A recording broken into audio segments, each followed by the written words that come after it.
Hello বন্ধুরা, good morning and welcome back to my channel. আমি সকাল সকাল ঘুম থেকে উঠে ফ্রেশ হয়ে চার বনরুটি নিয়ে খেতে বসে পড়েছি। আর এইদিকে চা খাওয়ার পর আমার মা সকালে ব্রেকফাস্ট রেডি করছে। মার হাতের স্পেশাল খিচুড়ি। আর সত্যি কথা বলতে আমার মুগ ডালের খিচুড়ি অতটা ভালো লাগে না, মুসুর ডালের খেতে আমি বেশি ভালোবাসি। আর মার হাতের এই স্পেশাল খিচুড়ি হলে তার কোনো কথাই নেই। মা এদিকে প্রেশার কুকারে তেল গরম করে পেঁয়াজ আর লঙ্কা একটু ভেজে নিল, তারপর ধুয়ে রাখা চাল ডাল ছেড়ে দিল, আর চাল আর ডালটা এরপর একটু ভেজে নিচ্ছিল। এরপর মা এতে দিয়ে দিল হলুদ। হলুদ দেওয়ার পরে আবার একটু চাল ডাল ভেজে নিচ্ছিল।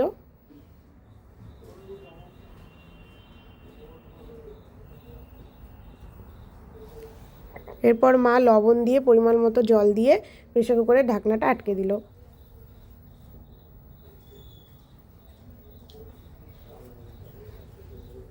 এরপর বাবা বাজার থেকে ডিম নিয়ে আসলো, আমি ডিমটা নিয়ে রান্নাঘরে গেলাম। এই ডিমটাই হলো খিচুড়ির টেস্টের মেন কারণ। তো এই খিচুড়িটা মধ্যে ডিমটা দেওয়ার পর খিচুড়িটা সত্যিই টেস্ট হয়ে যায়, আর মার হাতের ছোঁয়া তো তাতে আছেই। যাই হোক, মা ডিমটাকে ভেজে নিচ্ছিল। এরপর একটু লবণ দিয়ে ডিমটাকে উল্টে নিল।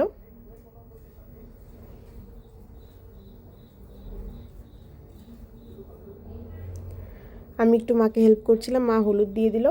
তো এরপর ডিমটাকে ঝুড়ি ঝুড়ি করে ভেজে নেওয়া হচ্ছে। ডিমটা প্রায় ভাজা হয়েই এসছে। এই দেখো বন্ধুরা, ভাজা ডিমটাকে আমরা খিচুড়ির উপর দিয়ে ছড়িয়ে দিলাম, তারপর একটু নাড়াচাড়া করে নিচ্ছিলাম। এইদিকে আমাদের খিচুড়ির সাথে খাওয়ার জন্য বেগুন ভাজা রেডি। আমরা খিচুড়িটা বেড়ে নিলাম। এরপর আমি উপর থেকে একটু ধনিয়া পাতা দিয়ে গার্নিশ করে নিলাম। মা ধনিয়া পাতা খেতে অতটা ভালোবাসে না, তাই আমি আমারটা আর বাবারটাতেই গার্নিশ করে নিয়েছিলাম ধনিয়া পাতা দিয়ে। এরপর সকালে ব্রেকফাস্ট হওয়ার পর বাবা বাজার থেকে মাছ নিয়ে এসেছিলো, তো মা মাছগুলোকে কেটে নিচ্ছিল এক এক করে।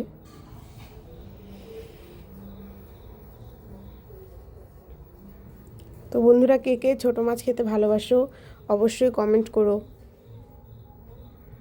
আর আমার তো ছোটো মাছের চচ্চড়ি হলে আর কিছুই লাগে না, আমার খুব ভালো লাগে ছোটো মাছের চচ্চড়ি, বিশেষ করে এই শীতের দিনে পেঁয়াজকলি ধনেপাতা এসব দিয়ে। তো মার মাছগুলো কাটা হয়ে গিয়েছিল। আর এদিকে আমি মাকে হেল্প করেছিলাম, সব সবজিগুলো কেটে দিয়েছিলাম। আর এদিকে পালং শাকও বেছে রেখেছিলাম। মা এদিকে মাছগুলো হলুদ লবণ মাখিয়ে নিল, আর এদিকে আমি কমলা খোসা ছাড়িয়ে নিলাম। এরপর আমি স্নান করে পুজো দিয়ে নিলাম। তো বন্ধুরা, পুজো দিয়ে আসলাম। এখন আমাদের বাড়ির সামনে বারান্দায় একটা বসার জায়গা আছে, ওখানে বসবো একটু। এই যে এসে বসে পড়লাম। এই যে বারান্দার এখানে বসার জায়গা আছে একটা, এখানে এখন একটু বসে রোদটা পাই। আজকে রান্না তো সব মাই করলো, আজকে আমার ছুটি। মাকে আমি হেল্প করে দিয়েছি, সবজি কেটে দিয়েছি, মশলা করে দিয়েছি। তো একটু বসে থাকি, পরে আবার দেখা হবে।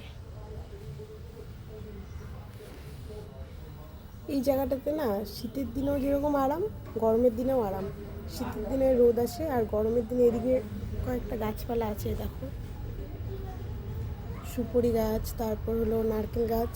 এই জায়গাটাতে ছায়া থাকে আর হাওয়াও আসে। তো এই জায়গাটাতে আমরা বেশিরভাগ সময়ই বসে থাকি, বসে আড্ডা দিই সবাই মিলে। তো এখন আমি একাই আছি, আর কেউ নেই। তো ঠিক আছে, পরে দেখা হবে। এরপর আমি খেতে বসে পড়েছিলাম। আজকে লাঞ্চে ছিল পালং শাক মাছের মাথা দিয়ে ঘন্ট, ছোটো মাছের চচ্চড়ি আর মাছ ভাজা। তো আমি পালং শাক দিয়ে ভাতটা মেখে নিচ্ছিলাম, খেতে দারুণ হয়েছিল। আর এরপর আমি চচ্চড়ি দিয়ে ভাত মেখে নিলাম, মাছ ভাজাও নিয়ে নিলাম একটা। চচ্চড়িটাও খেতে ভালো হয়েছিল। এই দেখো চিংড়ি মাছ, কে কে চিংড়ি মাছ খেতে ভালোবাসো? আমার খাওয়া কমপ্লিট। আমাদের বাড়ির ম্যাওকে, ওকে যতই আমি স্নান করাই না কেন, ও এসে এই নোংরার মধ্যেই থাকবে। দাঁড়া, তোর হবে, তোকে সকালেই আমি স্নান করিয়ে দিলাম, আবার চলে এসছিস। আর এটা আমাদের অপোজিটে, দেখো কি সুন্দর সবুজ ক্ষেত। যাই হোক বন্ধুরা, আমি আজকের ব্লগটি এখানেই শেষ করছি। আর তোমরা প্লিজ আমার চ্যানেলটিকে সাবস্ক্রাইব করে দিও, কমেন্ট করে দিও। Bye bye.